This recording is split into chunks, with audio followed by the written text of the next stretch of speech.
ഇൻഷാഅല്ലാഹ് ബിസ്മില്ലാഹിർ റഹ്മാനിർ റഹീം സ്വല്ലല്ലാഹു വസ്സലാമു അലാ സയ്യിദിൽ മുർസലീൻ വഅലാ ആലിഹി വസ്സഹ്ബിഹി അജ്മഈൻ ബഅദ് ഇബാദല്ലാഹ് വസീകും വഇയ്യായ ബിതഖ്വല്ലാഹ്. എന്റെ പ്രിയപ്പെട്ട സഹോദരന്മാരെ, സഹോദരിമാരെ, റേഡിയോ ശ്രോതാക്കളെ, പ്രിയപ്പെട്ട കുട്ടികളെ, റമളാന്റെ 29ാമത്തെ രാവാണ് ഇന്ന്. മിക്കവാറും ഗൾഫ് രാജ്യങ്ങളിൽ നാളെ കൂടി നോമ്പുണ്ടാവും, മറ്റന്നാൾ ഉണ്ടാവാൻ സാധ്യത വളരെ കുറവായിട്ടാണ് കേൾക്കുന്നത്. നാട്ടിൽ ചിലപ്പോൾ മറ്റന്നാൾ കൂടി ഉണ്ടാവാം. ഏതായാലും റംസാന്റെ ഒരുപക്ഷെ റംസാനിന്റെ അവസാനത്തെ രാത്രി കൂടി ആയിരിക്കാം ഇത്, അതല്ലെങ്കിൽ നാളെ ഉണ്ടെങ്കിൽ അത്. ഏതായാലും ശരി,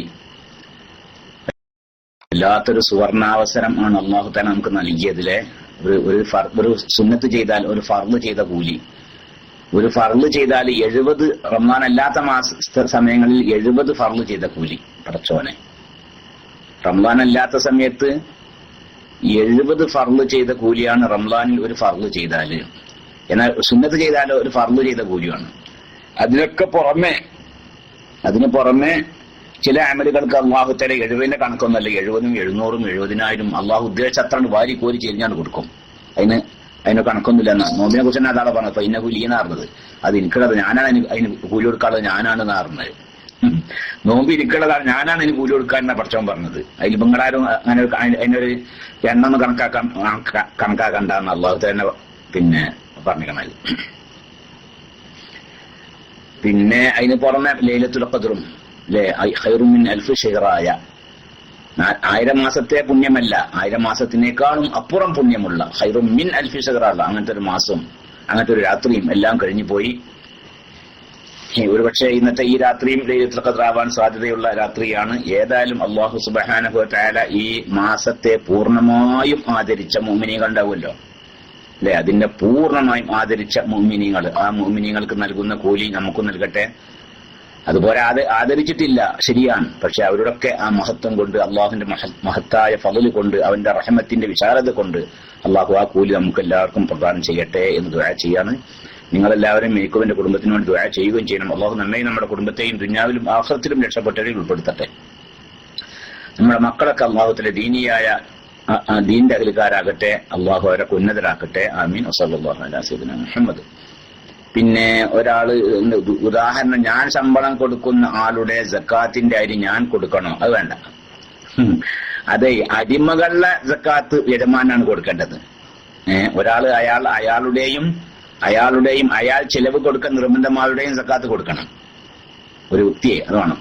അപ്പൊ ഞാൻ എന്റെ സക്കാത്ത് മാത്രം കൊടുത്താൽ പോരാ, എന്റെയും ഞാൻ ചെലവ് കൊടുക്കൽ നിർബന്ധമാരുടെയും സക്കാത്ത് കൊടുക്കേണ്ട ബാധ്യത എനിക്കുള്ള. ഞാൻ ചെലവ് കൊടുക്കൽ ആർക്കാ നിർബന്ധമുള്ളത്? എന്റെ ഭാര്യക്ക് അല്ലെ, എന്റെ പിന്നെ പ്രായപൂച്ച നിർത്താത്ത കുട്ടികൾക്കൊക്കെ, അധ്വാനിക്കാൻ കഴിവില്ലാത്ത കുട്ടികൾക്ക് അവരൊക്കെ ചെലവ് ഞാൻ കൊടുക്കണം. അവർക്ക് ചെലവെടുക്കൽ എന്റെ മേൽ നിർബന്ധമാണ്. അപ്പൊ അവർക്ക് സക്കാത്തും നിർബന്ധമാണ്. അതുപോലെ തന്നെ അടിമകൾ, പഴയ കാലത്ത് അടിമ സമ്പ്രദായം ഇല്ല, അള്ളാഹുവിന്റെ ദീന് അത് ഇല്ലാതെ ആക്കിയതാണ്. നമ്മൾ പല പ്രാവശ്യം പറഞ്ഞതാണ്. അപ്പൊ അടിമ ഉണ്ടായിരുന്ന ആ കാലം ഏതായാലും ശരി, ഇനി അടിമ ഉണ്ടായിക്കോടായും ചെയ്യും അല്ലേ. ഏതായാലും ശരി, അടിമ എന്ന് പറഞ്ഞാൽ സാധാരണ വീട്ടിലെ നമ്മുടെ കീഴിലുള്ള ജോലിക്കാർക്കല്ല അടിമ എന്നറിയാം. നമ്മുടെ കീഴിലെ ജോലിക്കാരെന്ന് പറഞ്ഞാൽ എന്താണ്? അത് അവർക്ക് നമ്മൾ ശമ്പളം കൊടുക്കുന്നുണ്ട്, ഇല്ലേ, ചെലവ് കൊടുക്കുന്നുണ്ട്. അതൊക്കെ അവരുടെ ജോലിയുടെ ഭാഗമായിട്ടുള്ളതാണ്. അവർ ജോലി ചെയ്യുമ്പോഴുള്ള കരാറാണ്. എനിക്ക് ഉച്ചക്ക് ഭക്ഷണം നൽകണം, രാവിലെ ചായ വേണം, ഉച്ചക്ക് ഭക്ഷണം വേണം. പിന്നെ പഴയ കാലത്തൊക്കെ ഒരു കാലിച്ചായ മതി. ഇപ്പൊ ഞാൻ ഈ പ്രാവശ്യം നാട്ടിൽ വരുമ്പോ വൈകുന്നേരം ചായക്ക് ഈ പണിക്കാർക്ക് കാലിച്ചായ കൊടുത്താൽ പോരപ്പോ ബേക്കറി സാധനങ്ങളൊക്കെ വേണം. പടച്ചോനെ, ഞാൻ എവിടെ എത്തി നോക്കണല്ലേ. പുതിയാപ്പിളാര് ഇരിക്കണ മാതിരിയാ. അലിയാങ്ക വിരുന്നെന്നാലുണ്ടല്ലോ, അലിയാങ്കാട് മുമ്പിൽ കൊണ്ടുവച്ച് കൊടുക്കേണ്ട ഭക്ഷണം മാതിരി അപ്പൊ പണിക്കാർക്ക് ഭക്ഷണം കൊണ്ടു ചെറുക്കല്. ഇപ്പൊ ഈ പ്രാവശ്യം കണ്ടപ്പാണ്. അതിന് കഴിഞ്ഞ പ്രാവശ്യം പോയപ്പോ അങ്ങനെ ഇല്ല. ആസറിന്റെ ഒരു സുലൈമാനി കൊടുത്താൽ മതി കാലി. ഇതിപ്പോ എനിക്കൊരു കടിയും കൂടി വേണപ്പോ. അപ്പൊ ഏതായാലും ചിലക്ക് അവരുടെ ജോലിയുടെ കരാറാണ് അതൊക്കെ. ഇത്ര സമയം വരെയൊക്കെ ഞാൻ ജോലി ചെയ്താല് രാവിലെ ചായ വേണം, ഉച്ചക്ക് ചോറ് വേണം, വൈകുന്നേരം ചായയും കടിയും വേണം, പിന്നെ പോകുന്ന സമയത്ത് 600 അല്ലെങ്കിൽ 700 എത്ര ഉറുപ്പിയും വേണം. അത് കരാറാ. അതല്ല അടിമ എന്ന് പറഞ്ഞാല്. അടിമ എന്ന് പറഞ്ഞാൽ അവർക്ക് ജോലി ശമ്പളം കൊടുക്കണ്ട, വേതനം കൊടുക്കണ്ട. പിന്നെ അതൊന്ന് അവർക്ക് ഭക്ഷണം കൊടുക്കൽ ഇവന്റെ മേൽ നിർബന്ധമാണ്.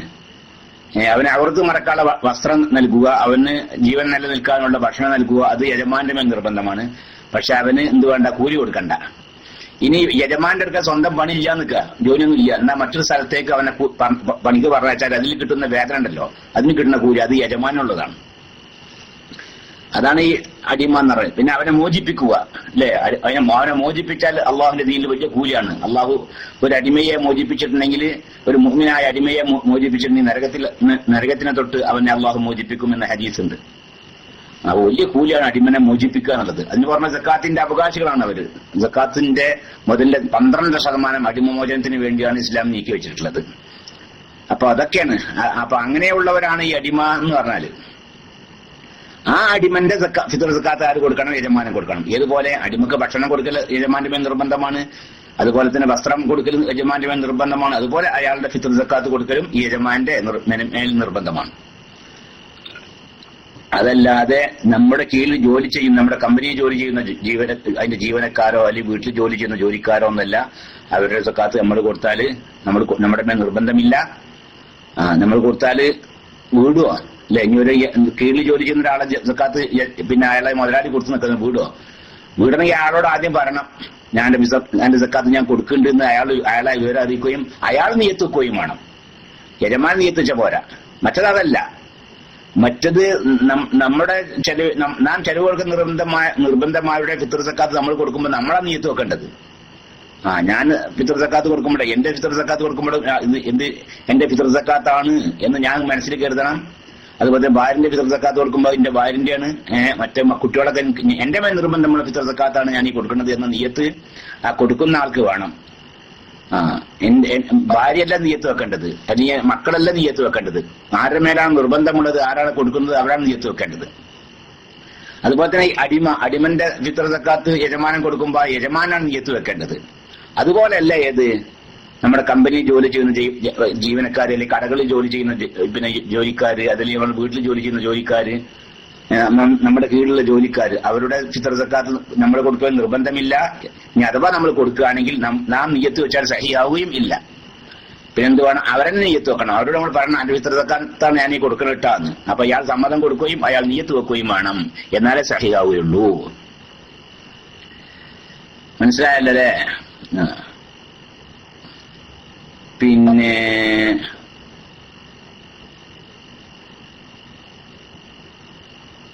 കുടുംബം നാട്ടിൽ കൊടുക്കുമ്പോൾ നമ്മൾ ആണോ നിയത്ത് വെക്കേണ്ടത് എന്ന്? അതങ്ങനെ തന്നെ. അത് നമ്മൾ വക്കാലത്താക്കണം. നമ്മളെ കുടുംബത്തിന് പിന്നെ ഉദാഹരണം പറയുകയാണെങ്കിൽ പെണ്ണുങ്ങളെയും കുട്ടികളൊക്കെ ഫിത്ർ സക്കാത്ത് ഫിത്ർ സക്കാത്ത് കൊടുക്കുമ്പോഴേ നമ്മളാണ് കൊടുക്കുന്നത്. നമ്മുടെ മേലെ നിർബന്ധമുള്ളത്. നമ്മൾ നേരിട്ട് കൊടുക്കുന്നില്ല എങ്കിൽ നമ്മൾ വക്കാലത്താക്കുക. പെണ്ണുങ്ങളെ ആരെയും വക്കാലത്താക്കുക. അപ്പോ പെണ്ണുങ്ങൾ എന്നെ ആ വക്കാലത്താക്കിയിരിക്കുന്നു എന്നൊക്കെ അങ്ങനെ പറയുന്നു വേണ്ട. അപ്പൊ ഈ ഫിത്ർ സക്കാത്ത് ആന്റിയും കുട്ടികളൊക്കെ കൊടുക്കണ്ടോ? അത് ഏറ്റില്ലേ? നാസം ചോദിക്കുക. ഞാൻ ഏറ്റുവാ. എന്നാലും നീയത്തും ചെയ്യാൻ വെക്കാണ്ടാ, കൊടുക്കുമ്പോ നീയത്ത് വെച്ചോളൂട്ടാ എന്ന് അവരെ ഇത് പിന്നെ ഇന്നെ ഏൽപ്പിച്ച ഫിത്ർ സക്കാത്താണ്, എന്റെ ഭർത്താവ് ഇന്നെ ഏൽപ്പിച്ച ഫിത്ർ സക്കാത്താണ് എന്ന നീയത്ത് പിന്നെ അവരെന്നെ വെക്കണം. അപ്പൊ ആ നീയത്ത് വെച്ചോളൂട്ടാന്ന് അവരോട് പറയണം. നീയത്തിന്റെ കാര്യം കൂടി അവരെ ഏൽപ്പിക്കണം. പിന്നെ മറ്റൊന്ന്, എനിക്ക് സക്കാത്ത് കിട്ടിയ അതേ അരി വേറെ ആൾക്ക് സക്കാത്ത് കൊടുക്കാനും പറ്റുമോ? അതും പറ്റും. നിങ്ങൾ സക്കാത്ത് ഫിത്ർ സക്കാത്ത് വാങ്ങാൻ അർഹനായ ആളാണെങ്കിൽ എന്ത് ചെയ്യാ? നിങ്ങൾക്ക് അയാൾ തന്നു. അപ്പൊ നിങ്ങളുടെ മിൽക്കിലായത്, നിങ്ങളുടെ ഉടമസ്ഥതയിലായത്, അത് നിങ്ങൾക്ക് എന്ത് ചെയ്യാം? അതുകൊണ്ട് നിങ്ങൾക്ക് എന്തും ചെയ്യാം. അത് നിങ്ങളുടെ മേൽ നിർബന്ധമായ ഫിത്ർ സക്കാത്തായിട്ട് കൊടുക്കാം, നിങ്ങൾക്ക് വിൽക്കാം, നിങ്ങൾക്ക് ഭക്ഷണം ഉണ്ടാക്കി കഴിക്കാം, എന്തും അതുകൊണ്ട് ചെയ്യാം. അസ്സലാമു അലൈക്കും. വലൈക്കും അസ്സലാം വറഹ്മത്തുള്ളാഹ്. കണ്ണാടിപ്പറമ്പ് ഉസ്താദിന്റെ എന്താണ്? കണ്ണാടിപ്പറമ്പ് ഉസ്താദിന്റെ കോടികൾ കട്ട പ്രശ്നം എന്തായി? നിങ്ങളെ പണവും ഉണ്ടെന്ന് കേട്ടു, ശരിയാണോ? പടച്ചോനെ, എന്താ കണ്ണാടിപ്പറമ്പ് ഉസ്താദ് മറ്റേ ഗ്രൂപ്പിലേറ്റ ചേർന്ന?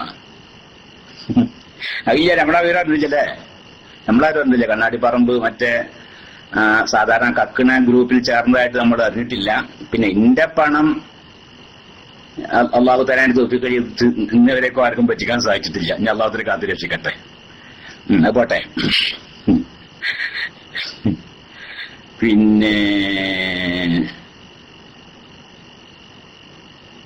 പിന്നെന്താണ്?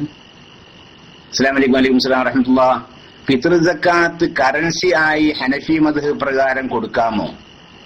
അത് കൊടുക്കാന്ന. ഫിത്ർ സക്കാത്ത് ഹനഫി മദ്ഹബ് പ്രകാരം പിന്നെ ധാന്യവും കൊടുക്കാം, ഇനി ധാന്യത്തിന്റെ വിലയും കൊടുക്കാം. ഫഖീർ അതിന്റെ അവകാശികൾക്ക് ഏതാണോ ഏറ്റവും ഗുണം അത് കൊടുക്കാന്ന ഫിത്ർ. പിന്നെ ഹനഫി മദ്ഹബ് അങ്ങനെയാണ്. ധാന്യമാണോ അവകാശികൾക്ക് കിട്ടൽ ഏറ്റവും ഗുണം, എന്നാൽ ധാന്യം കൊടുക്കാം. അതല്ല, ധാന്യത്തിന്റെ വിലയാണോ അവകാശികൾക്ക് ഏറ്റവും ഗുണം, സൗകര്യം ഏറ്റവും ഗുണം, എന്നാൽ അത് കൊടുക്കാം എന്നാണ് ഹനഫി മദ്ഹബ്. അങ്ങനെ കൊടുക്കുമ്പോൾ അരിയുടെ സമം ആയ ക്യാഷ് ആണ് കൊടുക്കേണ്ടത്. അതാണ് തന്നെയാണ്, അതിനേക്കാൾ കുറയാൻ പാടില്ല. ഒരു സായ് അരിയുടെ വിലയാണ് കൊടുക്കേണ്ടത്, അതിനേക്കാൾ കുറയാൻ പറ്റുകയില്ല. പിന്നെ അസ്സലാമു അലൈക്കും. വലൈക്കും അസ്സലാം വറഹ്മത്തുള്ളാഹി. ഉസ്താദെ, ഫിത്ർ സക്കാത്ത് അരി ഒരാൾക്ക് കൊടുക്കാം, എത്ര കൊടുക്കേണ്ടത്, എത്ര kg? 2 കിലോ 600 ഗ്രാം കൊടുത്താൽ കുറവ് വരൂല. സാധാരണ ഇവിടൊക്കെ തഖരീബൻ പിന്നെ 2 കിലോ തഖരീബൻ അല്ലേ, അത് വളരെ ഉണ്ടാവൂല എന്ന് എനിക്ക് തോന്നുന്നത്. കാരണം നമ്മൾ ഒരു വിഷയത്തിൽ ഏതാണ്ട് പൂർത്തിയാവണല്ലോ, അത് കൊടുത്തിരിക്കുന്നു, അത് സഹി ആയിരിക്കുന്നു എന്ന് നമുക്കൊരു ഉറപ്പ് വരണല്ലോ. അപ്പൊ സാധാരണ പിന്നെ നമ്മുടെ ബഹുമാനപ്പെട്ട ഉലമാക്കളൊക്കെ, നമ്മുടെ കേരളത്തിലെ നമ്മുടെ ഉലമാക്കൾപ്പെട്ട ആളുകളൊക്കെ ഇപ്പൊ മക്കയിൽ നിന്നൊക്കെ ആ ശരിയായ മുദ്ദ് അവർ വരുത്തി, എന്നിട്ട് അത് തൂക്കി കണക്കാക്കുകയും അളന്ന് കണക്കാക്കുകയും എല്ലാം ചെയ്തിട്ടുണ്ട്. അതിന്റെ അടിസ്ഥാനത്തിൽ പിന്നെ ഒരു സൂക്ഷ്മത അതാണ് 650 ഗ്രാം. പിന്നെ ഇനി എത്ര തൂക്കൾ അരിയാണെങ്കിലും ശരി 650 ഗ്രാമിനേക്കാൾ അപ്പുറം വേണ്ടി വരില്ല. പിന്നെ അപ്പൊ ഒരു 650 ഗ്രാം 820 അല്ലേ മില്ലി ലിറ്റർ കണക്കാക്കൽ എത്ര? ഞാൻ എപ്പോഴും മറക്കലാണ്. മില്ലി ലിറ്റർ കണക്കാക്കുകയാണെങ്കിൽ 820 ആണോ? ഓർമ്മ ഉണ്ടാർക്കെങ്കിലും അളക്കുകയാണെങ്കിലേ ഒരു മുദ്ദ് എന്ന് പറഞ്ഞാല് 820 ആണോ അത് 800? ഏതായാലും ശരി, തൂക്കുകയാണ് ഇങ്ങനെയാണ്. തൂക്കി കണക്കാക്കുകയാണെങ്കിൽ 650 ഗ്രാം ഒരു മുദ്ദ്. 4 മുദ്ദാണ് ഒരു സായ എന്ന് പറഞ്ഞാല്. അപ്പൊ 650 1 300 2 600. അപ്പൊ 2 കിലോ 600 ഗ്രാം കൊടുത്താല് പിന്നെ അത് കുറവ് വരൂല. അപ്പൊ നമ്മൾ സാധാരണ അങ്ങനെ പറയല്, ഫിത്ർ സക്കാത്ത് പറഞ്ഞാൽ ഒരാളെ ഫിത്ർ സക്കാത്ത് 2 കിലോ 600 ഗ്രാം ആണെന്നാണ് നമ്മൾ സാധാരണ പറയാറ്. പിന്നെ അസ്സലാമു അലൈക്കും. വലൈക്കും അസ്സലാം വറഹ്മത്തുള്ളാഹി. ഫിത്ർ സക്കാത്ത് പൈസ കൊടുത്താൽ മതിയാകുമോ? ഏത് മദ്ഹബ് പ്രകാരം? നേരത്തെ പറഞ്ഞല്ലോ, ഹനഫി മദ്ഹബ് പ്രകാരം മതിയാകും, വേറെ മദ്ഹബ് പ്രകാരം മതിയാവുകയും ഇല്ല. ഹനഫി മദ്ഹബ് പ്രകാരം മാത്രമാണ് മതിയാവുക. ഇന്ന് മാലിക്കി മദ്ഹബിലും തന്നെ, മാലിക്കി മദ്ഹബിൽപ്പെട്ട ചില ഇമാമിയങ്ങൾ അങ്ങനെ പറഞ്ഞതായിട്ട് ഞാൻ ഇന്നിങ്ങനെ ഒരു മറ്റേ ദുറൂസുൽ മസാജിദ് ഉണ്ടല്ലോ, അതിൽ ഇങ്ങനെ വായിച്ചു ഞാനിന്ന്. അപ്പൊ അങ്ങനെയുണ്ട്. പിന്നെ ഉസ്താദെ, ഞാൻ ശാഫിഈ മദ്ഹബുകാരനായി. എന്റെ ഫിത്ർ സക്കാത്ത് നാട്ടിൽ മുഖ്യ ആഹാരം കൊടുക്കാനുള്ള സാഹചര്യം ഉണ്ടായിരിക്കെ എളുപ്പത്തിന് ഹനഫി മദ്ഹബ് പ്രകാരം പൈസ കൊടുക്കാമോ? അതൊക്കെ പറ്റും. മദ്ഹബ് തഖ്ലീദ് ഒക്കെ ചെയ്യാം, അതിനത്ര ഇതൊന്നുമില്ല.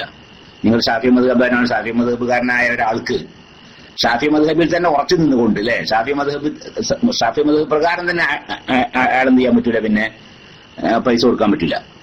അതേസമയത്ത് ഷാഫി മദ്ഹബുകാരനായ നിങ്ങൾക്ക് ഏത് മദ്ഹബും സ്വീകരിക്കാവുന്നതാണ്. മാലിക്കി മദ്ഹബും ഹംബലി മദ്ഹബും പിന്നെ ഹനഫി മദ്ഹബ്, ഏത് മദ്ഹബും നിങ്ങൾക്ക് സ്വീകരിക്കാവുന്നതാണ്. അത് എല്ലാം വേറെ മദ്ഹബ് സ്വീകരിക്കാവുന്നതാണ്. ഇനി അതല്ലെങ്കിൽ ഏതെങ്കിലും ചില വിഷയങ്ങളും വേറെ മദ്ഹബ് സ്വീകരിക്കാവുന്നതാണ്. അപ്പൊ അതിന്റെ അനുബന്ധങ്ങളും ആ മദ്ഹബ് പ്രകാരം ആവണം എന്ന് മാത്രം. അപ്പൊ ഷാഫി മദ്ഹബുകാരനായ നിങ്ങൾക്ക് ഫിത്ർ സക്കാത്തിന്റെ വിഷയം ഹനഫി മദ്ഹബ് തഖ്ലീദ് ചെയ്തുകൊണ്ട് എന്ത് ചെയ്യാം, ധാന്യത്തിന്റെ വില കൊടുക്കുന്നത് കൊണ്ട് വിരോധമൊന്നുമില്ല. അതിലൊരു കുറച്ചിലില്ല. അങ്ങനെ മാറാൻ പറ്റുമോ എന്നൊക്കെ ചിലർ ചോദിക്കാറുണ്ടല്ലേ, അതൊക്കെ പറ്റും, അതങ്ങനെയൊക്കെ പറ്റും. പക്ഷെ ഇതാണ്, ഏത് ഒരു കാര്യത്തിൽ ഒരു മദ്ഹബ് സ്വീകരിക്കുമ്പോൾ അതിനോടനുബന്ധിച്ച വിഷയങ്ങൾ അതുപോലെ തന്നെ ആയിരിക്കണം. ഉദാഹരണം പറയുകയാണെങ്കിൽ വുളൂന്റെ വിഷയം, മുറിയുന്ന കാര്യം അല്ലെ, അതൊക്കെ ഒരു മദ്ഹബ് സ്വീകരിക്കുകയാണെങ്കിലേ അതിന്റെ മറ്റു ഷർത്തുകളും പിന്നെ അതുപോലെ തന്നെ നിസ്കാരവും ഒക്കെ മദ്ഹബ് അനുസരിച്ച് സഹിയാവുന്ന രീതിയിലായിരിക്കണം. അസ്സലാമു അലൈക്കും. വലൈക്കും അസ്സലാം വറഹ്മത്തുള്ളാഹി. ഉസ്താദെ, സ്വർണത്തിന്റെ സക്കാത്ത് സ്വർണം തന്നെ കൊടുക്കണം എന്നുണ്ടോ, അതോ പൈസ കൊടുത്താലും മതിയോ? പോരാ, സ്വർണത്തിന്റെ സക്കാത്ത് സ്വർണമായും വെള്ളിയുടെ സക്കാത്ത് വെള്ളിയായിട്ടും തന്നെ കൊടുക്കണം. അസ്സലാമു അലൈക്കും. വലൈക്കും അസ്സലാം വറഹ്മത്തുള്ളാഹി. ഞാൻ ദുബായിൽ ആണ്. ഇവിടെ പള്ളിയിൽ ഫിത്ർ സക്കാത്ത് ബോക്സ് ഉണ്ട്, അതിൽ പൈസ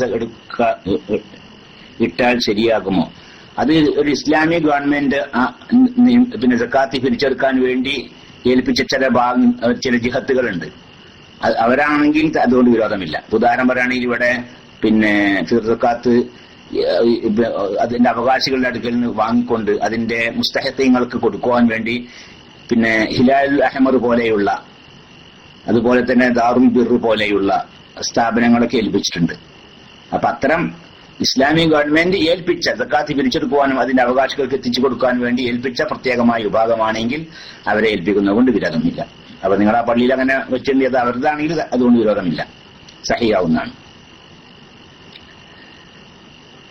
പിന്നെ അസ്സലാമു അലൈക്കും. വലൈക്കും അസ്സലാം വറഹ്മത്തുള്ളാഹി. നമ്മുടെ ഫിത്ർ സക്കാത്ത് സ്പോൺസർ കൊടുത്താൽ വീടുമോ? ഞാൻ നേരത്തെ പറഞ്ഞല്ലോ, സ്പോൺസർ കൊടുത്താൽ വീടൂല. സ്പോൺസർ കൊടുത്താൽ വീടും. അങ്ങനെ നിങ്ങളെ സ്പോൺസർ അറിയിക്കണം, ഞാൻ എന്റെ ഫിത്ർ സക്കാത്ത് കൊടുക്കാൻ കിട്ടാന്ന്. അയാൾ അറിയിച്ചിട്ട് നിങ്ങൾ എന്ത് ചെയ്യണം? അയാളെ വക്കാലത്താക്കണം.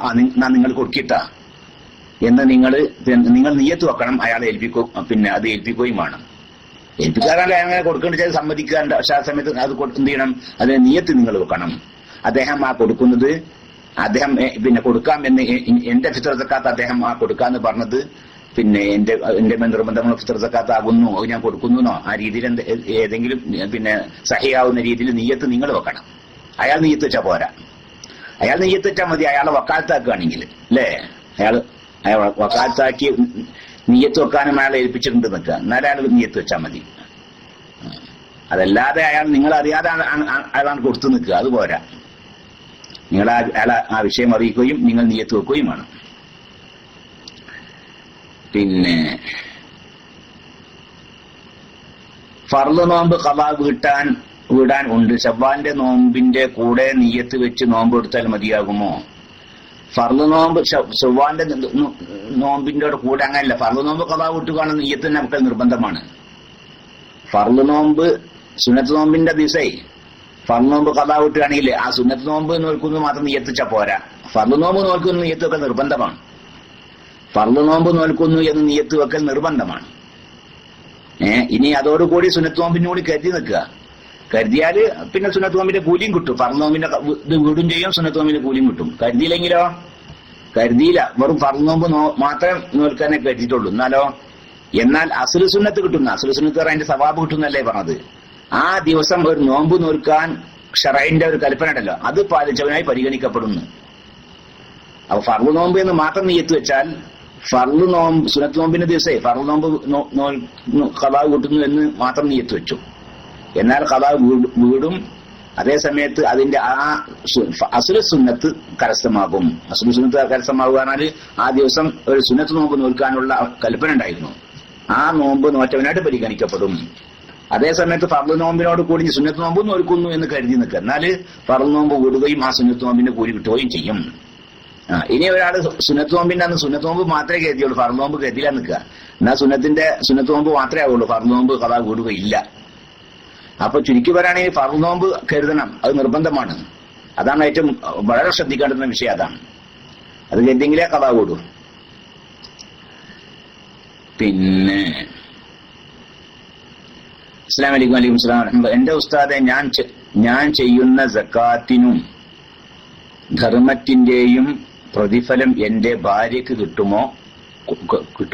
അതോ ഞാൻ കൊടുക്കുന്നതിന്റെ മുമ്പ് അവളുടെ പേര് കൂടെ നിയ്യത്തിൽ ചേർക്കണോ? അത് വേണം. നിങ്ങളൊരു സദഖ ചെയ്യാണ്, എന്നാല് ആൾക്കും കൂടിയും കൂലി കിട്ടാണ്. നിന്റെ ഭാര്യക്കും എനിക്കും കൂടി കൂടിയുള്ളതാണ് എന്ന് കരുതെങ്കിൽ തന്നെ ഓൾക്കും കൂടിയും കൂലി കിട്ടുള്ളൂ. അതല്ലാതെ അത് കരുതാ കൊടുത്താൽ നിങ്ങൾ കൊടുത്തതിന് കൂലി ഇങ്ങനെ തന്നെ കിട്ടുള്ളൂ. പിന്നെ പിന്നെന്താണ്,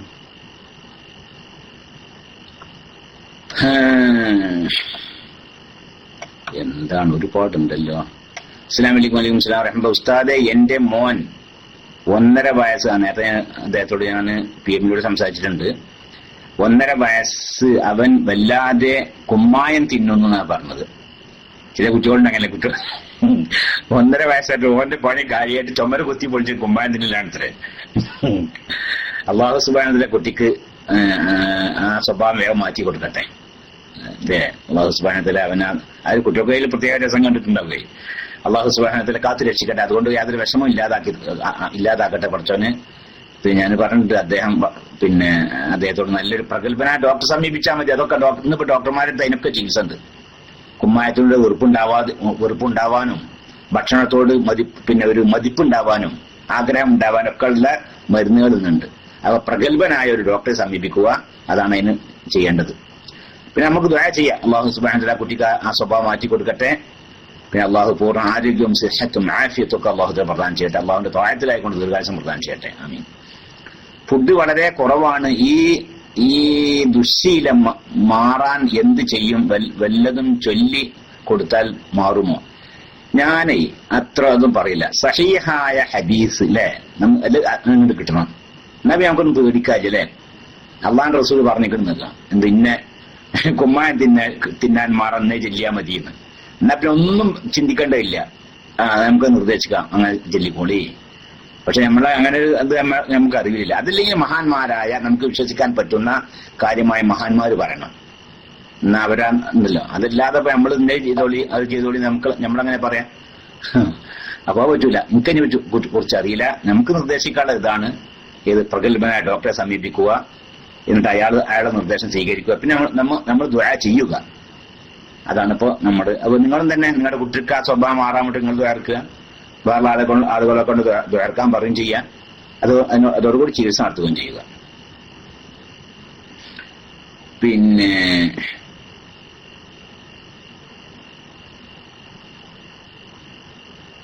ചുമരിൽ നിന്ന് പൊളിച്ചു തിന്നുകയാണ് ഡോക്ടറാണ്. പിന്നെ തറാവിഹ് ഇടക്ക് പള്ളിയിൽ നിന്നും ഷെയ്ഖ് സായിദിന് വേണ്ടി മയ്യിത്ത് നിസ്കരിച്ചു. അതിന്റെ വിധി എന്താണ്? നോമ്പ് 19 എന്ത്? തറാവീഹ് ഇടക്ക് പള്ളിയിൽ നിന്ന് ഷെയ്ഖ് സായിദിന് വേണ്ടി മയ്യിത്ത് നിസ്കരിച്ചു ദ്വാർന്നതായിരിക്കും അല്ലേ? അതുകൊണ്ട് കുഴപ്പമൊന്നുമില്ല. ഖിയാമുൽ ലൈൽ മറ്റുള്ള മദ്ഹബ് ഇമാമുമാരെ പിന്തുടരുമ്പോൾ കുഴപ്പമുണ്ടോ? നിസ്കാരത്തിന്റെ ഇടയിലേ മറ്റുള്ളവർക്ക് കൊണ്ട് ദ്വാരക്കണോ ഷെയ്ഖ് സായിദിന് വേണ്ടി ദ്വാര ചെയ്യണമെന്ന് വിരോധമൊന്നുമില്ല. നിസ്കാരത്തിന്റെ ഇടയിൽ മയ്യിത്ത് നിസ്കരിച്ചു എന്നോ? ഏതായാലും ശരിക്കും ആ ചോദ്യം ശരിക്കും മനസ്സിലായിട്ടില്ല. ദ്വാരായിരിക്കും ചിലപ്പോൾ ഉദ്ദേശിച്ചുണ്ടാകാൻ തോന്നുന്നു. പിന്നെ ഇനി അതല്ല, ഇനി വേറെ വല്ല ആർക്കെങ്കിലും വേണ്ടി മയ്യിത്ത് നിസ്കരിച്ചതാണോ? അതായിരിക്കും. എന്തോ മനസ്സിലായില്ല, ചോദ്യം മനസ്സിലായിട്ടില്ല. ഏതായാലും ശരി, നിസ്കാരത്തിന്റെ കുന്നൂത്തിൽ വെച്ചാവട്ടെ മറ്റു സമയങ്ങളിലാവട്ടെ മറ്റു മുഅ്മിനീങ്ങൾക്ക് വേണ്ടി പിന്നെ ദുആ ചെയ്യാം. അതുകൊണ്ട് വിരോധം ഇല്ല. മയ്യിത്ത് നിസ്കരിക്കേ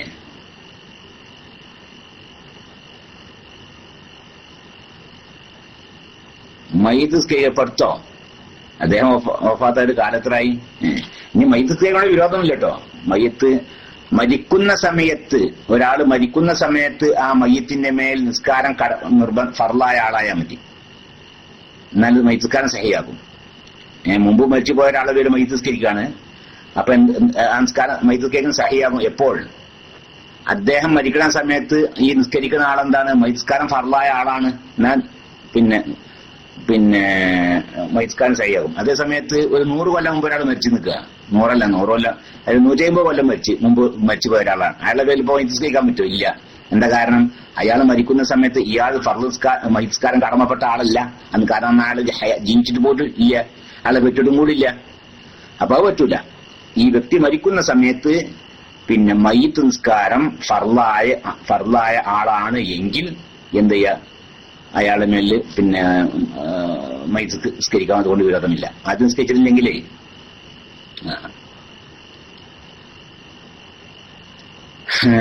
അപ്പോ ഖിയാമുൽ ലൈലിന് മുമ്പുള്ള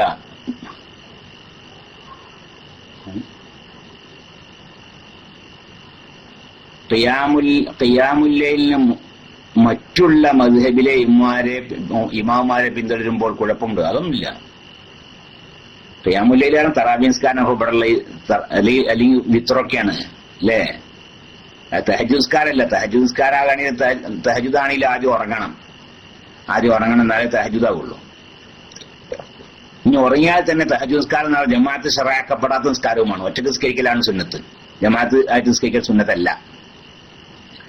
അതായത് സുന്നത്തല്ലാതെ ജമാഅത്ത് സുന്നത്തില്ല തറാവി നിസ്കാരത്തിൽ നടത്താം, അല്ല തറാവിലല്ല തഹജ്ജുദ് നിസ്കാരത്തിൽ നടത്താം. അപ്പോ ഇവിടെയാണ് ജമാഅത്തായിട്ട് നടക്കുവാണല്ലേ. അപ്പൊ അതില് ഒന്നുകിൽ ഏത് ചെയ്യാ, തറാവീഹുടെ നിയ്യത്തോടു കൂടി നിസ്കരിക്കാം. ആദ്യം 20 റക്അത്ത് തറാവി നിസ്കരിക്കാത്ത ആളാണ് നിൽക്കുക, എന്നാല് ബാക്കി ആ 20 പൂർത്തിയാക്കാൻ വേണ്ടി അതിൽ തുടരാം.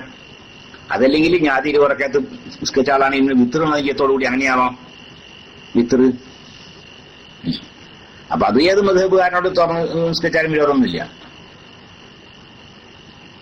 ഫാത്തിഹക്കും സൂറത്തിനും ഇടക്കുള്ള ടൈമിനേക്കാൾ ദുആക്ക് ടൈം എടുക്കും എന്ന് ആയത്ത് ഇന്ന് ആയത് കൊണ്ടാണ്. അതുകൊണ്ട് കുഴപ്പമില്ല. അതുകൊണ്ട് നമുക്കൊരു പിന്നെ കുനൂത്ത് ശറഅാണ് അല്ലെ. വിത്ർ നിസ്കാരത്തിൽ റമദാൻ പൗതിയായതിനു ശേഷം ഉള്ള പിന്നെ വിത്ർ നിസ്കാരത്തില് പിന്നെ കുനൂത്ത് സുന്നത്താണ്. ആ സുന്നത്ത് ഇത്രയും പിന്നെ ദീർഘിപ്പിച്ച് കൊണ്ട് ഫാത്തിഹേനേക്കാളും കൂടുതലാവുന്ന കൊണ്ട് വിരോധമൊന്നുമില്ല. ഫാത്തിഹയ്ക്ക് ആകുന്ന സമയത്തിനേക്കാളും കൂടുതലേ ഒരാൾ ദുആ ചെയ്തു നിൽക്കുക, അതുകൊണ്ട് വിരോധമൊന്നുമില്ല. അസ്സലാമു അലൈക്കും. വലൈക്കും സലാം വറഹ്മത്തുള്ളാഹി. ഞാൻ ഫ്രാൻസിൽ നിന്ന് ആണ് വിളിക്കുന്നത്. ഒരു സംശയം ഉണ്ട്. സംശയം എന്താ നിങ്ങളൊന്ന് ടെക്സ്റ്റ് ചെയ്യി. അദ്ദേഹം ആയിട്ട് രജിസ്റ്റർ ചെയ്ത് നിന്നല്ലേ, അദ്ദേഹം ഇവിടെ ഇല്ലേ? നിങ്ങളിവിടെ ഉണ്ടാ? അദ്ദേഹത്തിന് ഇപ്പൊ ഞാനിപ്പോ അല്ല അസീസ് ഹംസ ഉണ്ടവിടെ. അസീസ് ഹംസ അദ്ദേഹം ആയിരുന്നു നേരത്തെ റൈസൻ ചെയ്തിരുന്നു അല്ലേ? അദ്ദേഹം ഉണ്ടെങ്കിൽ റൈസൻ ചെയ്തോളി. ഫ്രാൻസുകാരൊക്കെ ആയതുകൊണ്ട് പ്രത്യേക ഒരു പരിഗണന പോയാ അല്ലെ. ഫ്രാൻസ് യൂറോപ്പിൽ നിന്നൊക്കെ ഉള്ളവർക്ക് പ്രത്യേക പരിഗണനക്ക് പിന്നെ നിങ്ങളുമായിക്കടുത്ത് ചോദിക്കാവുന്നതാണ്. ഇൻഷാ അല്ലാഹ് ചോദിക്കുകയാണെങ്കിൽ നമുക്ക് അറിയുന്ന വിഷയമാണ് പറയും ചെയ്യാം. ദൂരദർശിനി പോലുള്ള ഉപകരണങ്ങൾ കൊണ്ട് മാസപ്പിറവി ദർശിച്ചാൽ അത് അവലംബിച്ചു പെരുന്നാൾ കഴിക്കാമോ? അത് മാസം കണ്ടാൽ മതി. അതെങ്ങനെ കണ്ടാലും മതി. ഒരു വാസിത്തയോടുകൂടി ഇപ്പൊ ഒരാൾ കണ്ണട വെച്ചിട്ടാണ് നിന്നത്. അയാൾ കണ്ണട കണ്ണുമെന്ന് എടുത്തിട്ട് നോക്കുകയാണെങ്കിൽ അയാൾക്ക് കാണൂല. അതേസമയത്ത് കണ്ണട വെച്ചിട്ട് നോക്കുകയാണെങ്കിലോ അയാൾക്ക് കാണും ചെയ്യും.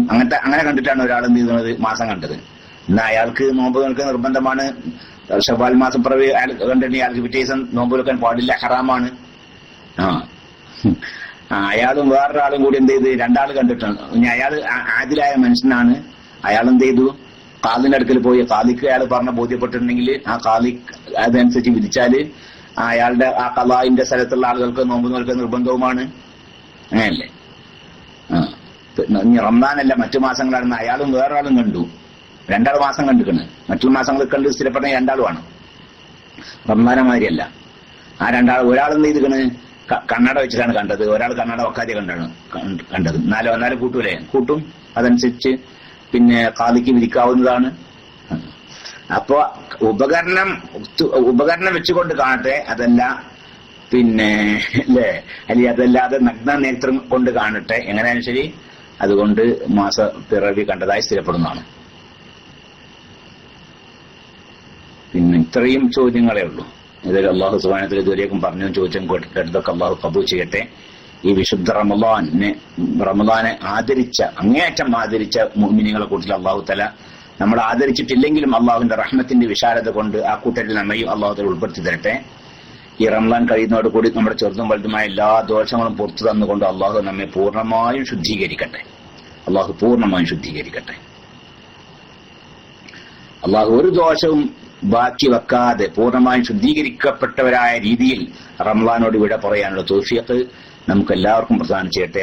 നമ്മെയും നമ്മുടെ മാതാപിതാക്കൾ, ഭാര്യ, സന്താനങ്ങൾ, നമ്മുടെ സഹോദര സഹോദരിമാർ, കൂട്ടുകുടുംബങ്ങൾ, നമ്മുടെ അയൽവാസികൾ, നമ്മോട് ദുആ കൊണ്ട് വസിയത്ത് നൽകിയവർ, നമ്മെ സഹായിച്ചവർ, നമ്മുടെ മേൽ ഹഖുള്ളവർ എല്ലാവരെയും അല്ലാഹു സുബ്ഹാനഹു വ തആല ദുനിയാവിലും ആഖിറത്തിലും രക്ഷപ്പെട്ടവരിൽ ഉൾപ്പെടുത്തട്ടെ.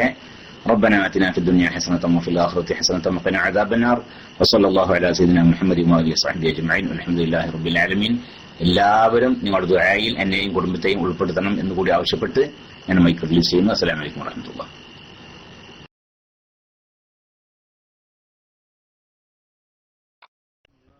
ഹലോ, അസ്സലാമു അലൈക്കും. ഞാന് ഫ്രാൻസിൽ നിന്നാണ് വിളിക്കുന്നത്, പാരീസിൽ നിന്ന്. ഞങ്ങൾക്ക് ഏകദേശം ഇവിടെ 9:50 നോമ്പ് ഇറക്കാനുള്ള ടൈമായി. 10 മണിക്ക് നോമ്പ് ഇറക്കും. അപ്പൊ അതിന്റെ മുമ്പ് 2-3 സംശയങ്ങളുണ്ട്, അത് ചോദിക്കാനാണ് വിളിച്ചത്. ഇവിടെയൊക്കെ ഇപ്പൊ ഒരാഴ്ച മുമ്പ് തന്നെ പള്ളിയില് മറ്റേ ബോക്സ് വെച്ചിന് ഫിത്തർ സക്കാത്തിന്റെ €5 എന്ന് പറഞ്ഞിട്ട്.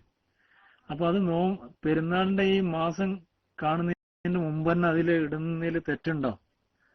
അല്ലെങ്കിൽ നമുക്കിവിടെ നമ്മുടെ ഷാഫി മദ്ഹബ് അനുസരിച്ച് അരി കൊടുത്തിട്ട് ഇവിടെയുള്ള പാവങ്ങൾക്ക് ആർക്കെങ്കിലും അരി കൊടുക്കാൻ പറ്റുമോ? എന്താണ് അതിന്റെ വിധി എന്താന്ന് പറഞ്ഞാൽ കൊള്ളായിരുന്നു. അസ്സലാമു അലൈക്കും.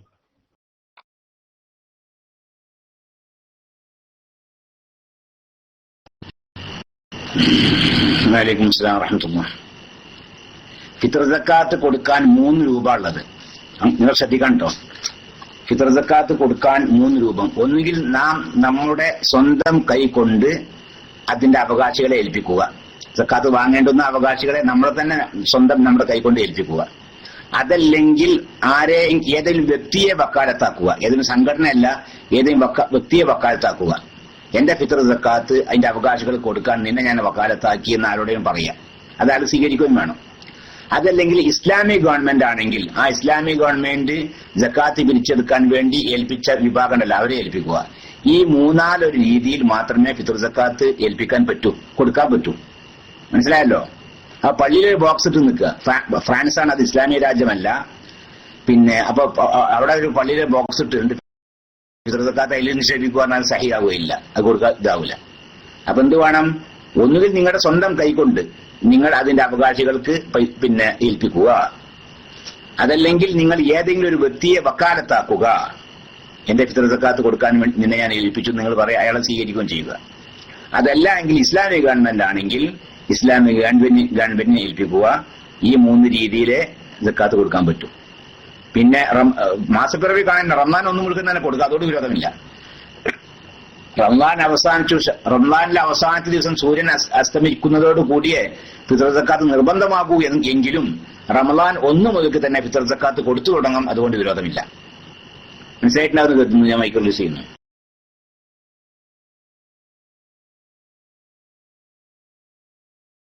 അസ്സലാമു അലൈക്കും ഉസ്താദ്, ഒരു സംശയം കൂടെ ഉണ്ട്. ഇവിടെയൊക്കെ 8 റക്അത്താണ് തറാവി നിസ്കരിക്കുന്നത്. നമ്മുടെ ജീവിതത്തിൽ 8 റക്അത്ത് നിസ്കരിച്ചിട്ടില്ല ഇതുവരെ. 20 റക്അത്ത് നിസ്കരിക്കുന്ന ഈ പട്ടാണ് ഞങ്ങളൊക്കെ. അപ്പോ അവര് 8 റക്അത്ത് നിസ്കരിക്കുമ്പോ നമുക്കതിന്റെ ബാക്കി റൂമിൽ വന്നിട്ട് ബാക്കി 12 നിസ്കരിക്കാൻ പറ്റുമോ? അല്ലെങ്കിൽ അവര് 8 റക്അത്ത് നിസ്കരിക്കുമ്പോ നമ്മൾ നിയ്യത്ത് എങ്ങനെയാണ് വെക്കല്?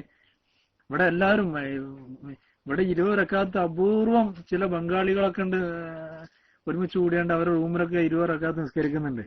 ബാക്കിയുള്ള ഇവിടെ ഇപ്പൊ ഈ അറബികളായിട്ടുള്ളത് കാരണം മൊറോക്കോ, അൾജീരിയ, തൂണിസ് അവരാണ് ഇവിടെ അറബികളായിട്ടുള്ളത്. അവരുടെ പള്ളിയിലൊക്കെ നിസ്കരിക്കുന്നത് 8ആണ്. അപ്പൊ നമുക്കത് കൊണ്ട് യോജിച്ചു പോകാൻ കഴിയുന്നില്ല. അപ്പൊ ഈ 20 റക്അത്ത് അപ്പൊ അവരെ കൂടെ 8ഉം ബാക്കി നമുക്ക് റൂമിൽ വന്നിട്ട് 12 അങ്ങനെ നിസ്കരിക്കാൻ പറ്റുമോ?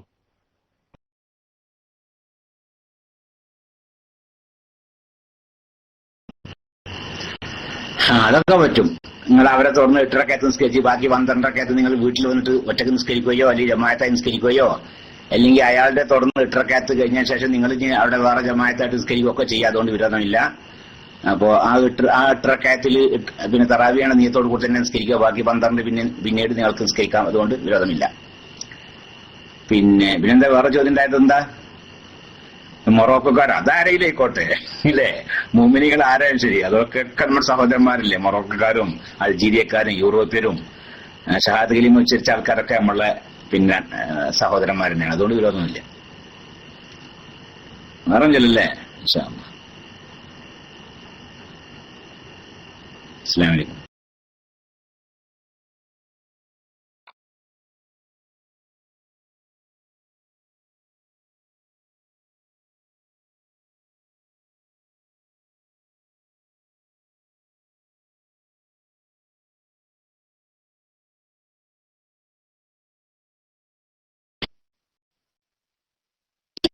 فداك